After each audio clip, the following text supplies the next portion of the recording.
नमस्कार, मी संस्कृती आणि आपण पाहत आहात नवा मराठा। शेअर बाजारात झालेल्या मोठ्या घसरणीनंतर आता सर्वसामान्यांना आर्थिक झटका देणारी आणखी एक बातमी समोर आली आहे। एलपीजी गॅस सिलेंडरच्या किमतीत थेट ₹50 वाढ करण्यात आली आहे। या दरवाढीमुळे घरगुती बजेटवर मोठा परिणाम होणार असून केंद्र सरकारने या संदर्भात अधिकृत घोषणा केली आहे।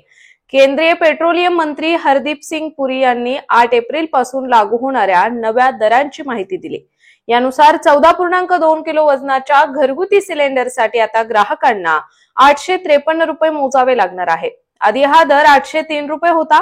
ही दरवाढ देशभर लागू करण्यात आली असून उज्ज्वला योजनेतील ग्राहकांनाही याचा फटका बसणार आहे। सामान्य ग्राहकांप्रमाणेच प्रधानमंत्री उज्ज्वला योजनेअंतर्गत मिळणाऱ्या गॅस सिलेंडरच्या किमतीतही ₹50 वाढ करण्यात आली आहे। त्यामुळे योजनेअंतर्गत मिळणारा सिलेंडर आता ₹503 ऐवजी ₹553 मिळणार आहे।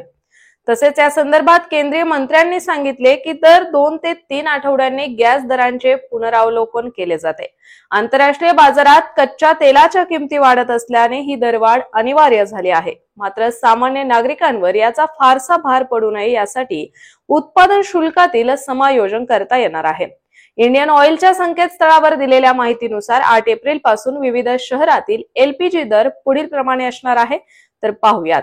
दिल्ली ₹853, मुंबई ₹852.90, कोलकाता ₹879, चेन्नई ₹868.50, लखनौ ₹890.50, पटना ₹951, जयपूर ₹856.50, देहरादून ₹850.50। या दरवाढीमुळे अनेक कुटुंबांचे मासिक बजेट कोलमडण्याची शक्यता आहे। सणासुदीच्या पार्श्वभूमीवर दरवाढ झाल्यामुळे ग्राहकांतून नाराजी व्यक्त केली जाते। काही राज्यांमध्ये या संदर्भात सरकारकडून सवलतीची मागणी केली जात आहे। तर अशाच माहितीपूर्ण बातम्यांसाठी चॅनलला सबस्क्राइब करायला विसरू नका।